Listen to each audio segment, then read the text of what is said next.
Hello, and welcome to the Season 2 of the Working While Homeschooling podcast, the podcast for workingwhilehomeschooling.com, where our mission is to help homeschooling parents make money, maybe even have a career, while continuing to homeschool and without losing their sanity. My name is Julie, and I am your host and resident career coach today. I want to thank you all for joining us and listening in. I hope you're doing well. Today's episode, we're going to be talking about how business owners make money. But before we get into that, I want to make an announcement. The 2019 Ultimate Blogging and Work From Home Summit is now live and open for registration. I am one of the co-sponsors and affiliates of this program, so I wanted to invite all of you to check it out. Now, if you are listening to this podcast, you want to come to this summit. It is straight up your alley. So the summit will be live October 21st through October 25th, okay? And all registered attendees are going to get lifetime access to all of these workshops. So these are all recorded workshops, and you'll get to listen to them whenever you like, and then go back and listen to them later on. It's a great conference, and I think you're really going to enjoy it. We're going to cover blogging, all sorts of topics on blogging. You're going to enjoy that. We cover everything you could ever imagine when it comes to dealing with online and social sales. Facebook, Pinterest, Instagram, SEO, blog monetization, email marketing, you name it. There's so much there covered. Now, in addition to all of that, we're going to be covering publishing your first book, building your business brand. They even cover direct sales. And I know I don't cover that in the Working While Homeschooling world, but this summit will be. We'll be covering how to run a virtual assistant business, time management strategies. I am actually going to be speaking, and I'm going to pull this up for you so I can tell you. I'm going to be speaking on working from home without having to sell a thing, and then how and where to look for work from home jobs. So some really great, fantastic workshops are going to be available to you. And again, if you are a listener of this podcast, this is the Working While Homeschooling Summit you're going to want to check out. So again, it's called the Ultimate Blogging and Work From Home Summit, and registration started today, Wednesday the 17th. Today's Thursday, so it started Wednesday the 16th. And it will be live on Monday. So make sure you go register now so you can get in there. Okay, so I've done my little announcement. Please go register for the summit. Now let's go into our main conversation today. And our main conversation, again, is how business owners make money. So this is important. Okay, so this is kind of a main talk for any entrepreneurs or entrepreneurs to be. And one of the things I want to mention, okay, we as women, as a stereotype in our American culture especially, we don't talk about money, okay? And I will say this because I was raised in the deep, deep South, in a very old school South world. Talking about money is crass. It's unladylike. It's not attractive, or whatever it might be. It's just not what ladies do. Now, I want to counteract that with dudes talk about money all the time. They brag about it. They lie about it. It's no big deal. Boys aren't taught that, okay, as a general awful stereotype. But we as women are. It's one of those things that kind of is ingrained in us by our culture, our society, the world at large. Even if it's not taught by your immediate family. And so we almost have to fight against that. I will tell you, this was a very difficult process and concept for me to rewrite in my head, for me, myself. However, it's extremely important. And guys, statistically, 70% of new businesses fail within their first 2 years. 50% fail within their first 5 years. So you're talking, you have a 1 in 4 chance of making it past 2 years. Okay. So I want to help you make money, and I want you to be successful. But in order to do that, we have to talk money. Okay. Now, where this comes from, okay, and how I learned this lesson. My mother is a CPA. And my mother has your ultra stereotypical CPA brain. And she thinks black and white literal columns. I do not. I was an acting major, for Pete's sake, guys. I was the biggest artsy fartsy, flighty, kind of heads in her clouds kind of girl. That was just me. And I was cool with that. Directly out of college, I started in a sales job, a sales thing with a direct sales company. I'd never called myself a salesperson, though, because I don't do sales. That's ugly. And my mother was like, no, but you got to make money. I'm like, oh, I know, but I'm not a salesperson. No, you have to make money. Because she was very adamant, you're not coming home living back in my house.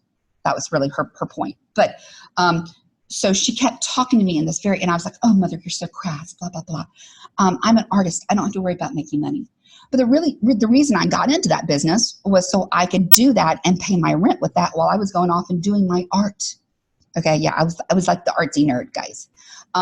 So stereotypical, artsy, fartsy girl. That was me. And I was like, so this was to pay my rent. So I knew I had to make money because I needed to pay my rent so I could go off and do my art.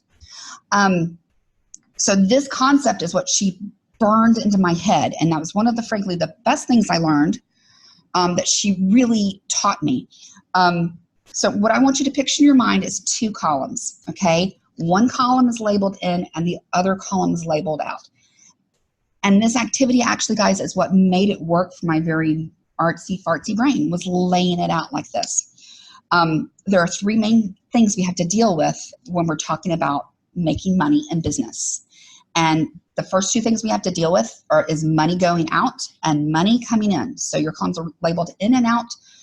And it's all about how much money you have coming in and how is that coming in. And then also how much money you have going out and where is it going to. Okay. If those two things don't equal each other, if your out is more than your in, then you are not making money. You are losing money. Straight up. No qualms about it. If you are not bringing in enough money to at least pay the minimum amount of your bills, okay, and that does not include your income or paying yourself, okay, just to break even, you are not making money. If you're only breaking even and just paying your business bills, you still aren't making money. You're just paying for the business. So this, to me, when she literally laid it out for me and drew it out, was the first time as a 20-something, I just really got it. Now, here's the thing. I have been doing this business. I was very proud of myself. I was very busy. I was productive. I was very active. And comes toward the end of the year, we do my taxes. And frankly, that's the first time I had added it all up and laid it all out on a piece of paper. And I'm like, oh, when you add that up and you show how much money I spent going out to do this business and then how much money coming in, that number is not as big as I thought it was. And I was like, you must have done something wrong, Mom, because I'm always doing this. I'm so busy with it. I should be making more money. That number should be bigger. It feels like it should be bigger. Well, it wasn't, because my expenses were XY. At the time, I was running one of those sales businesses where you had inventory, and I had a closet full of inventory, guys. And I'm like, well, where is all my money? All my money was in that closet, in product. That inventory closet was money that was not in my pocket. Okay. So again, my in versus out, we're not even breaking even. Okay. So we have to have my income. You have to bring in enough. Your business has to pay for itself. That's breaking even. Now, if you're one of my in it for the mission folks, okay, and let me explain this. One of these awful sales trainings I did literally around the same time, back in my early 20s, said there are two kind of people that start or come into business, okay? They're in it for the mission or they're in it for the money. And you can kind of break everything down into those two columns if you want to be more.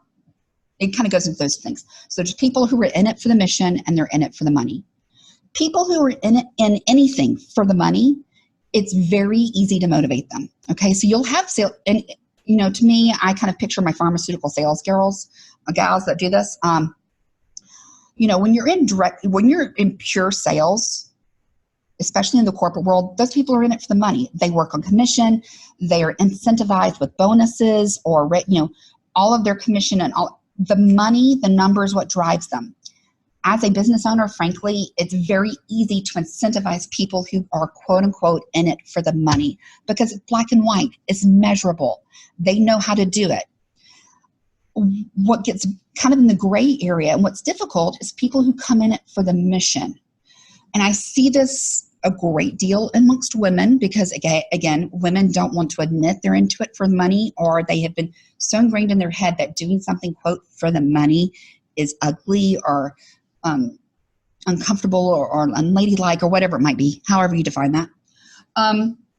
So that's, they can't admit they're in it to it for the money. So they will, quote unquote, go into it for the mission. I have to believe what I'm doing. Okay, which is great. It's admirable. I love it.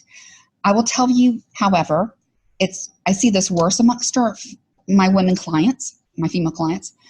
I see it even worse amongst the homeschool business community.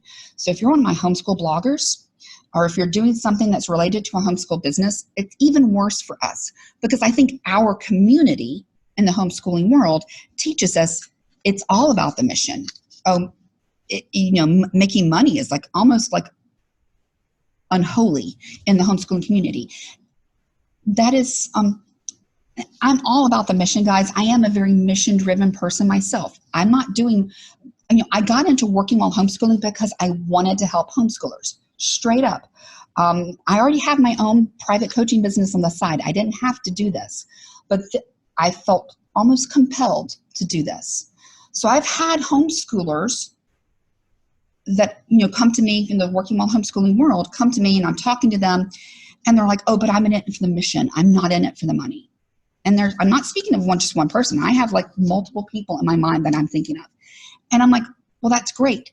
But even a nonprofit has to pay for itself, including paying for the people who work for, paying employee salaries.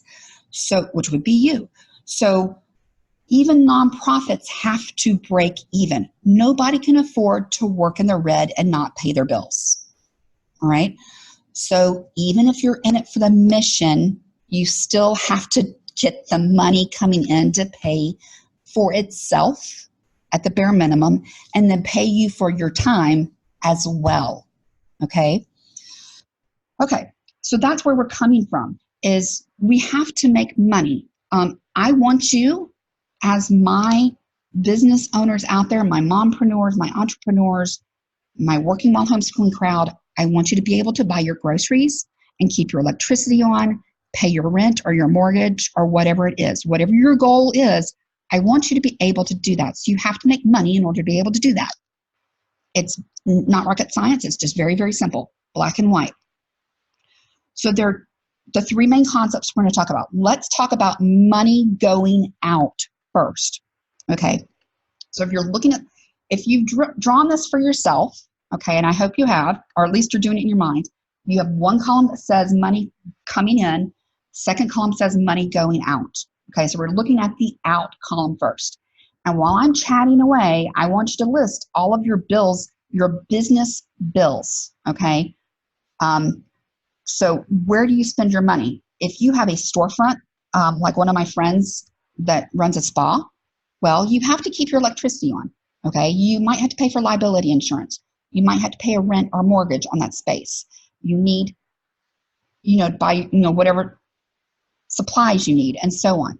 So there are bills that you just can't get away when you're running a business. Same from working from home or working, if you're running your own business from home, concept still applies, even if you don't have a storefront, okay? I still have to pay for my website. I still have to pay for my email marketing program that I use. I do use ConvertKit. I like it a lot, by the way. I have to pay for Teachable, which hosts my teaching classes. I have to pay for my calendar program. I have to pay, so I have bills as well, guys. I'm running my coaching program. So what you spend on that is your money going out column. Okay, those are your business bills. Bare minimum, let's pretend for a moment my business bills going out is $150 a month. Well, that means bare minimum at the end of the year, I have to show that I brought in on average $150 a month. to break even. Okay. And you notice I'm not even paying myself yet. That's to break even. So money going out. Obviously, okay, in order to make money as a business owner, you have to keep your cost going out down. You have to keep it down as small as humanly, physically possible and keep your doors open. Okay. So how might you do that? Well, if I'm running a spa and a storefront kind of building, obviously I'm going to turn my electricity off the second I'm only going to keep the lights on and keep my electricity running during hours of business. Okay. So I'm not going to leave my lights running on all night long. That's going to help me keep my electricity costs going down. And so on and so on. So you have to keep your cost down. There are a couple ways we can do that. First of all, you price shop. And that seems super obvious. However, let's face it, there are a lot of people who are in business in order to get us business owners to spend money. I've had 4 people this week alone, and it's only Thursday for me. I've had 4 people this week try to sell me sourcing leads. That's literally their business. They sell me leads of people to send my information to. And that's not even these people actually want to spend money on me or need my coaching services. They've sourced me a list. So I'd be paying for that list. I've had these lists quoted to me anywhere from $500 a month to $2,000 a month to you name it. Now, if I choose to do that as a business tactic, I could. But I'm going to go source the best value of what I can get for that money that has to go out. That isn't to say that I'm going to go buy the cheapest, but I better be getting my freaking dollar's worth, if that makes sense. I went through the exact same thing when I built my coaching business from scratch. I had been a career coach of all of 5 minutes by that point. And when I went to website designers and I was getting, price comparisons, I went to 5 or 6 website designers. I had quotes all the way from $200 to $5 or 10 grand. Really, people wanted me to spend 10 grand on a website when I'd been a career coach of all of 5 minutes. I didn't even know if this was going to work, guys. I had done a lot of career coaching for free at this point. And I wasn't even making quote unquote real money yet. And they wanted me to spend 10 grand on a website. Now, frankly, my credit cards couldn't even afford me to invest 10 grand on a website. But I also knew that was going to start my out column 10 grand in the hole. And how long would it take? In my mind, I was thinking, how long is it going to take me to make 10 grand to pay off that website bill on my credit card that I can justify it? So that's kind of where I started with. Now, I'm not saying I went to the $200 person either because his websites looked awful. But you want to get the best value for what you're going to, if you have to spend it, get your money's worth out of it. Also, that was 12 years ago. I didn't go buy and pay for the website that I maybe need today. Okay, that's very, very different. And for what I'm spending on my website now, I'm not paying for what I'm going to need for 5 or 6 years from now. So you want to be very, very honest and truthful and kind of almost literal with yourself about what you need from this thing right now, today. What do you need? Now, I'm not saying you don't look into this for what you can upgrade to later, because what I did is I bought a very beautiful but basic, simple website that did exactly what I needed. And as my own business and coaching business grew and expanded over the years, I have expanded.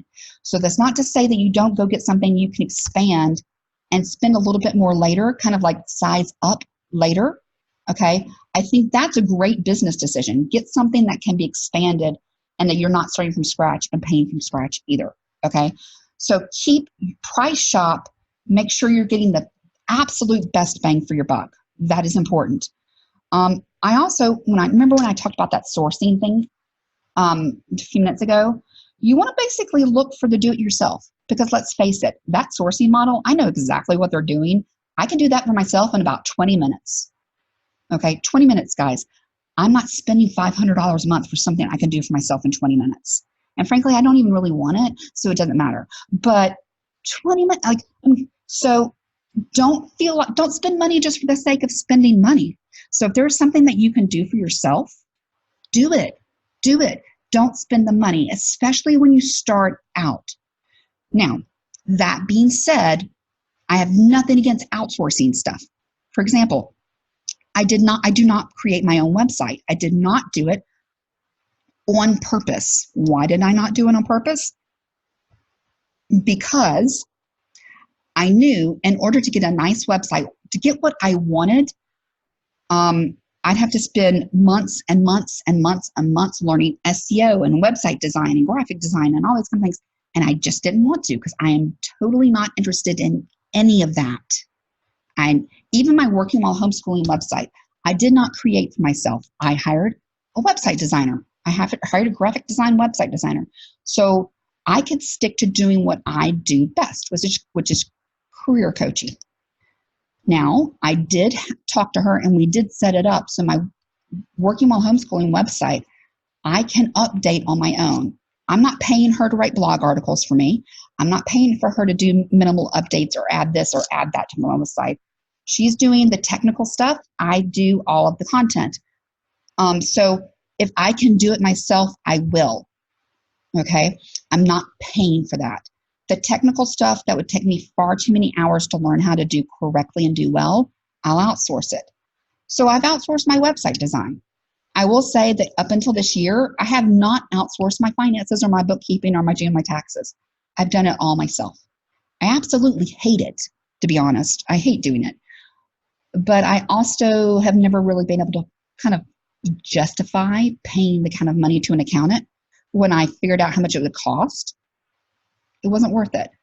I use TurboTax. I'm willing to pay for TurboTax, but I'm not willing to pay for an accountant. Up until this year. This past year was a little hairy, and I was like a little not sure I did it right. So I was a little nervous. So if you can do it yourself and it not completely distract you from the building of your business, I would outsource it because it saves you time, and time is money. Also, look at keeping your cost down. Okay, look for free options. Why spend money if you don't have to? That is one of the reasons all of my primary sources of marketing come from free exposure. My website, which I do pay for, but it's minimal. I keep my costs down by doing as much as I can on my own.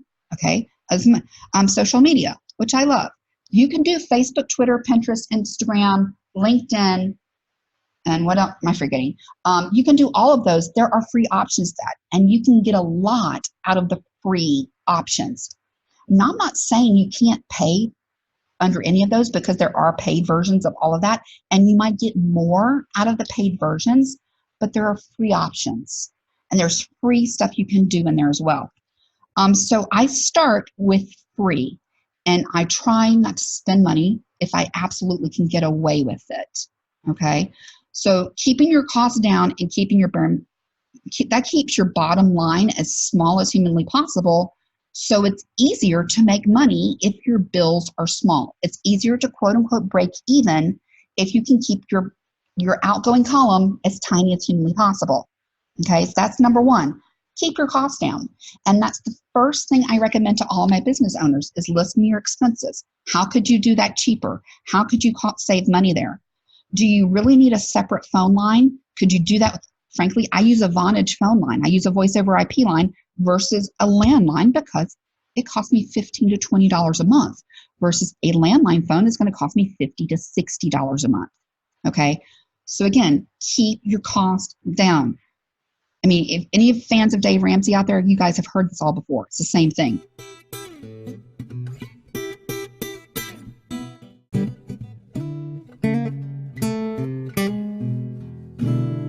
Let's look at that in column. Okay, we have talked about that outgoing column. Let's talk about the in column. Okay, this is money coming in. All right. So what is that? That's every single sale you've ever made. Okay, that's every single money-making thing. How do you get money to come in? Well, first of all, if people don't know you exist, they cannot buy something. And it's real simple. And I know this sounds like obvious and kind of almost dumb, but when I started my business, as a career coach, I created my website and I sat around and waited for people to find me, and I wasn't making money. And I'm like, oh, why am I not making money? I was going, oh, because people don't know I exist, first of all. So how can I let them know I exist? Well, guys, that's the definition of marketing. Okay. Now, back when I was in that kind of direct sales business right out of college, let's face it, I sat there and told my mother, I'm not in sales. I'm passionate about this concept and blah, blah, blah. And she's like, that's great. How are you making money? So guys, as much as I love you, okay, and as much as I would like to not tell you this, I'm going to tell you the truth. If you're in business, you're in sales, straight up. Even if you don't want to be in sales, if you're in business, you're in sales. Because if you're running a business, you have to make money. You have to be bringing sales in. The name of the game in successful businesses is marketing and sales. So you can market all you want, but if you aren't closing sales, it doesn't matter. So if you're running a blog and you have 10,000 people reading you, but that is not converting into money, you have a problem. Okay? As a career coach, if I have 6 to 7 to 8 potential client introductions, and I usually give like a 20-minute consultation away for free. So just to see if I can and want to work with them. So if I'm doing 7 or 8 of those a week and not at least one of those does not convert into a real sale, okay, and my goal is much higher than 1. But for sake of today, if one of those doesn't convert into a real sale, I'm not closing the deal. That means money is not coming in my pocket. Okay, that's something you have to think about. So money has to be coming in. That means marketing. Marketing is the name of the game.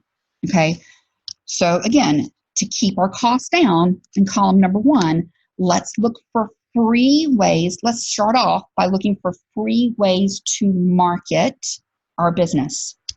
For example, I know I need an email list. I know I need an email chain. Well, I did go out there. It does cost money. Okay. But when I very first started coaching my coaching business 12 to 13 years ago, I didn't pay for it. I was blind copying everyone because I had 30 people on my email list. Now, once I started getting up to 100 and it was a little bit harder to email it to 100 people, I went and invested into a email marketing company. I currently use ConvertKit. This is probably the third or fourth. It's the third program I've used. I'm very happy with it. But it costs money. But I don't go buy the most expensive pan. I do my price shopping. So I invest what I have to in order to keep my electricity on, as I say. But also I look for free things. Okay. Facebook, LinkedIn, Pinterest, Twitter, Instagram. Social media is free, and you can get away with a heck of a lot under the free version. So you're talking about 5 things I can do for my company right now for free and market them. Now, I also have a podcast now, right? So that's a number 6.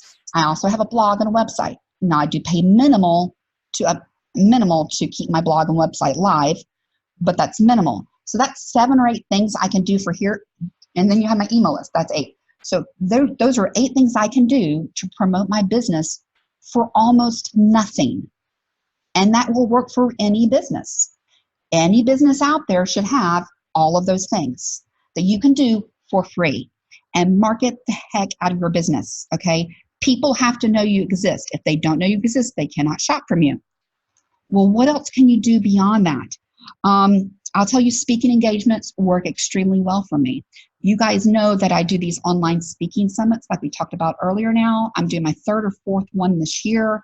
I actually really love doing these, guys, but that's not the only thing I've ever done.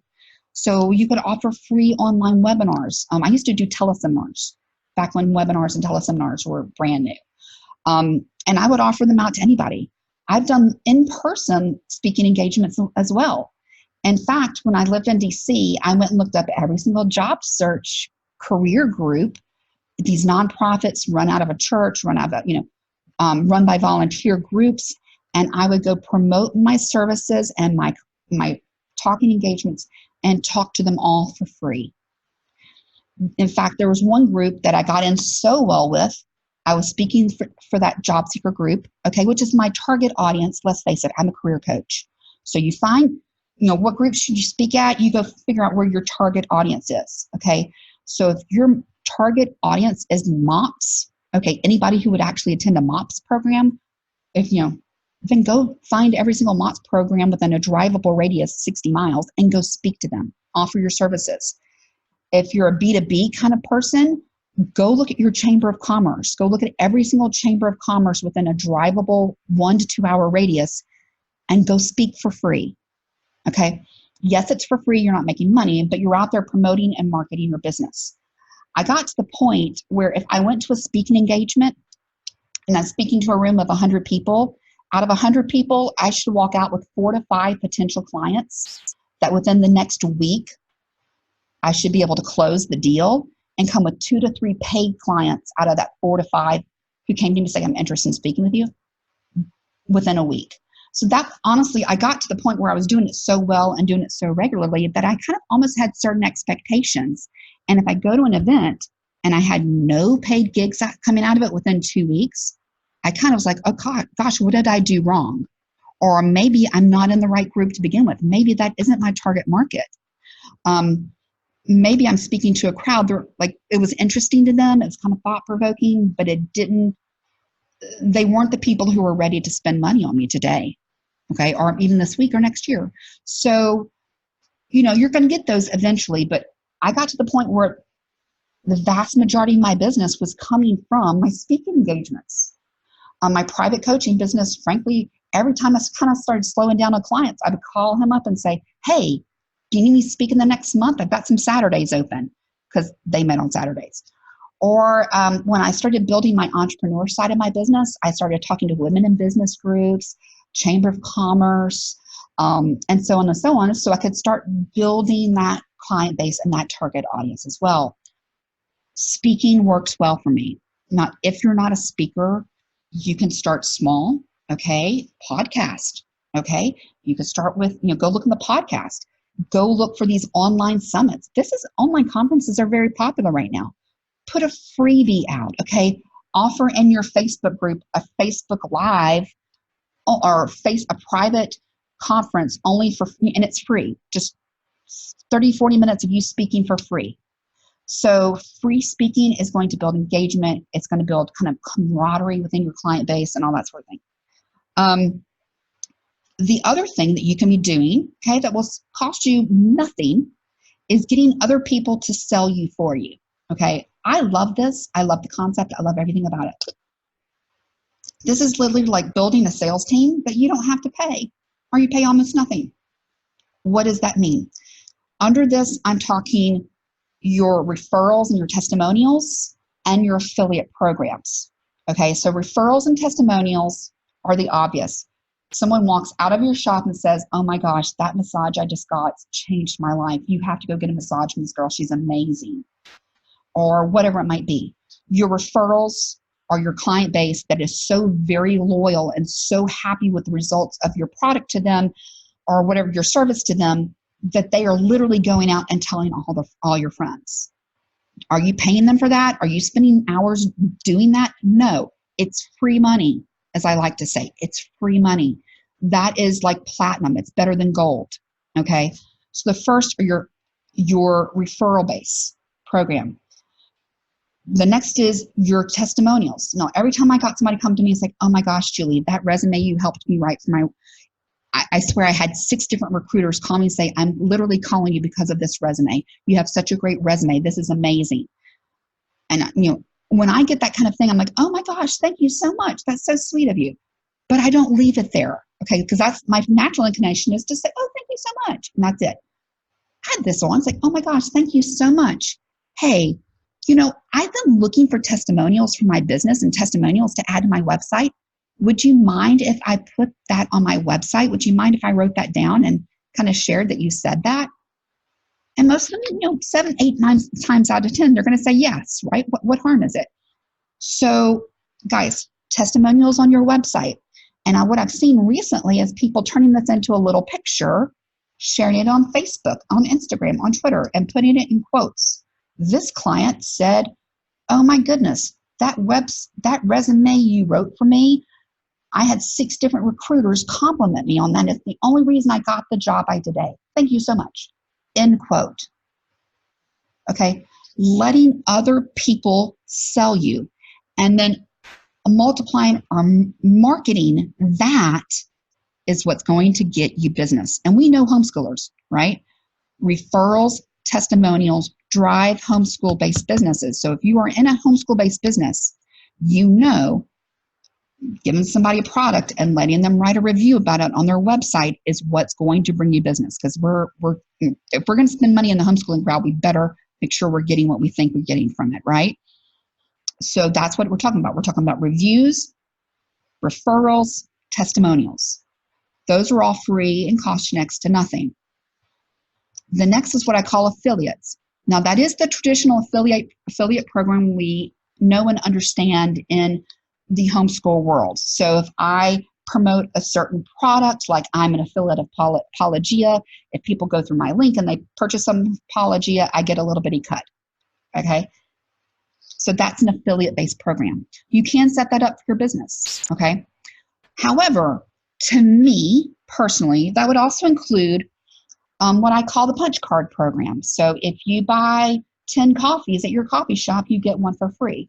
Or if you promote this to 10 of your friends, you get X for free. So that counts too. So if I know that 3 people come into my spa and say, Julie said I had to come get a massage for you.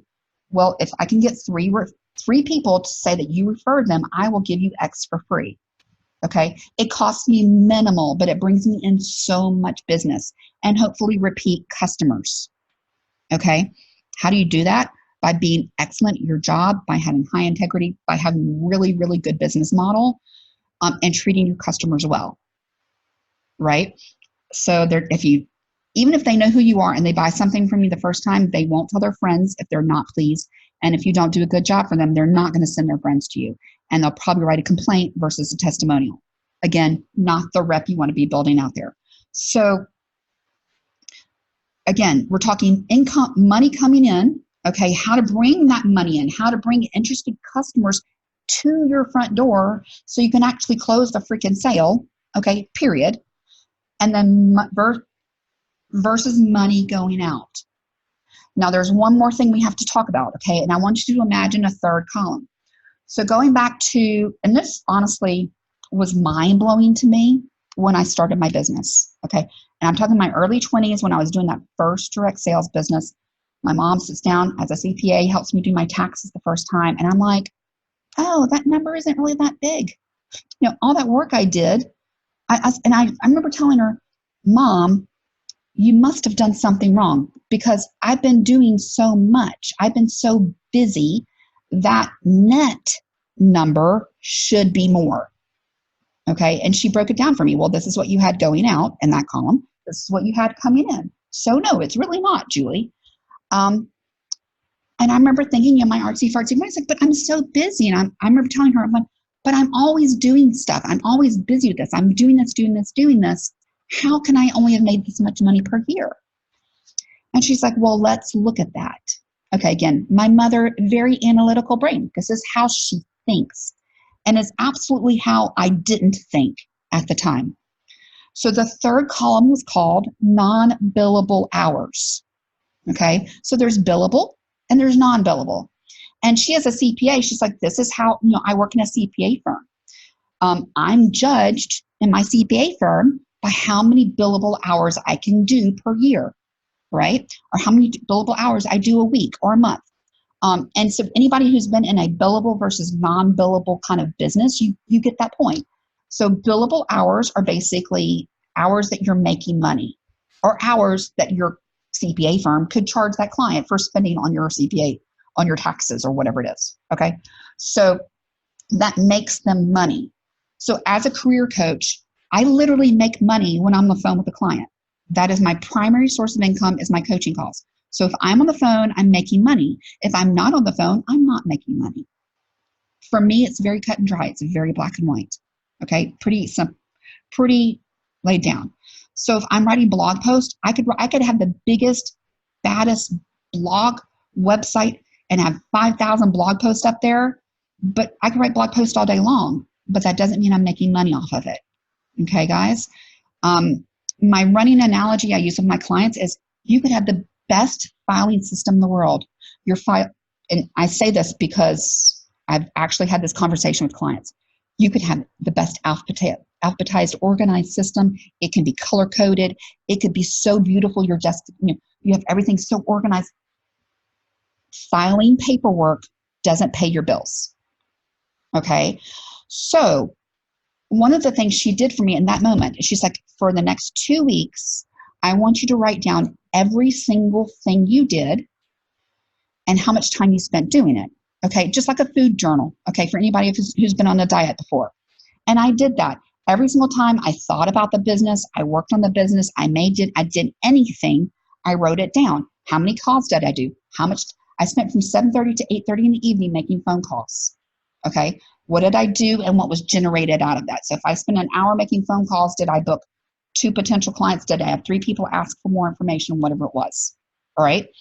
So busyness isn't making money. Busy, you don't get paid for busyness when you're a business owner. Now, when you're an employee, you do. Okay, that's the different mentality. When you're an employee, you usually get paid by the hour. So as long as you're working, you make money. Okay, as a business owner, that is not the case. You make money when you're bringing in money, but you could be working 40 hours a week, like I was on that direct sales business, and making almost nothing. So what she did is she's like, okay, I see everything you've been doing for the past 2 weeks. Let me ask you, is that what she's like?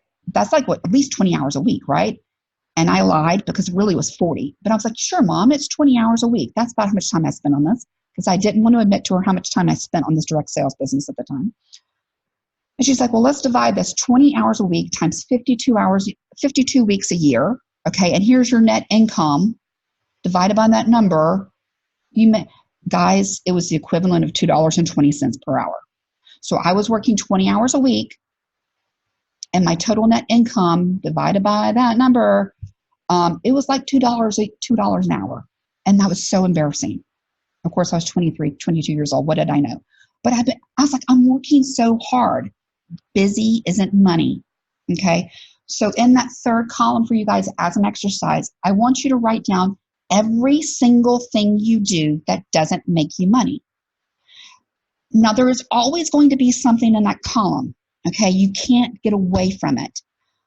However, one of my tactics in my 12 years of coaching is, and because I learned this the hard way by doing all these various different random jobs as side gigs, starting the second I got out of college, is the more time I spend doing administrative, non-billable stuff is less time I'm actually on the phone with the client, which means it's less money than I'm making.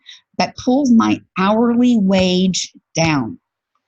Okay, so if you look at your business and you look at how many hours you spend, okay, versus how much money you make in net, and you divide that, you're going to come up with your hourly wage. This is, frankly, gives a lot of my private clients a heart attack and terrifies them. And I don't blame them in that at all, because it is horrifying when you really break it down and embarrassing. Now, when you're starting a business, obviously, as an entrepreneur, when you're at the beginning of your business, that administrative non-billable column is much larger than you would like it to be. So, but we want that to be gradually, markedly growing up at a very, very steady pace, okay? I don't want you spending 1,000 hours a week filing paperwork and, as I'd like to say, moving papers around your desk and not making money. It's just about making money, guys. How can you get more people in your door? How can you keep your costs down so it takes you as little as possible, as physically possible, to keep your lights on in your business, okay? Keep your business running so you can break even. The smaller your break-even moment is, the more money you make in your pocket, the more money you can make as your hourly wage, or reinvest in your business, or bring in money in your pocket. And the more hours you work that aren't bringing you in money, the smaller your hourly wage gets. Okay, I know I've thrown a lot of random concepts at you guys, so sometimes when you're just hearing this, it's not as easy as when you're visually seeing it. But that's kind of what I want you to think about, is those 3 columns. And do that as an exercise for yourself. What are you spending money on as your business? So you can figure out what your break-even point is, okay? And if you're going to add something to that outgoing column, you've got to figure out a way to make your business pay for it, okay? So if I'm going to invest all this time in a podcast and non-billable hours, then there has to be a justification behind that. Either I do have sponsors, and I do have sponsors of the podcast, and I do have listener support and all of that. So there is an income coming in there.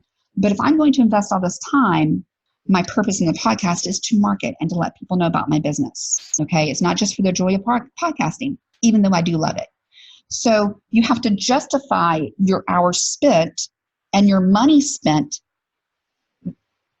versus the money coming in, okay? So that's the big talk for today. Sorry it was so long. And again, guys, if you're in my Working While Homeschooling crowd, you are going to want to sign up for this Ultimate Blogging and Work From Home Summit. Registration is live and available right now. It starts Monday, the 21st of October. It's going to be great. If you're listening to this, this summit is going to be right up your alley. And I definitely recommend it. So, as we wrap up our episode today, I want to thank you all for listening in. There are a ton of great podcasts out there, but you chose to spend your time here with me, so thank you. Please be sure to check out the show notes. First of all, for the link to my site, workingwhilehomeschooling.com, but also to the summit, so you can purchase your registration for that, and all of the other great ways that you can reach out and find me online. We do appreciate our listener supporters here. If you've enjoyed today's podcast, you too can be a supporter and support us with a small monthly donation that helps us continue with great content and interviews like you've heard here today on the Working While Homeschooling podcast. Just check out our show notes for the link. I appreciate your online reviews, all of you that have been subscribing to the podcast, and thank you especially to all of you who are sharing this with your friends. If you know someone that you think would be a great guest of our podcast, please let me know at julie@workingwhilehomeschooling.com. Again, thank you for listening today and talking to me about this Working While Homeschooling Summit and also how my business owners can make money. Make sure you join us in our Facebook group for a continuing conversation on today's topic and beyond. I look forward to seeing each one of you soon at our next podcast for Working While Homeschooling.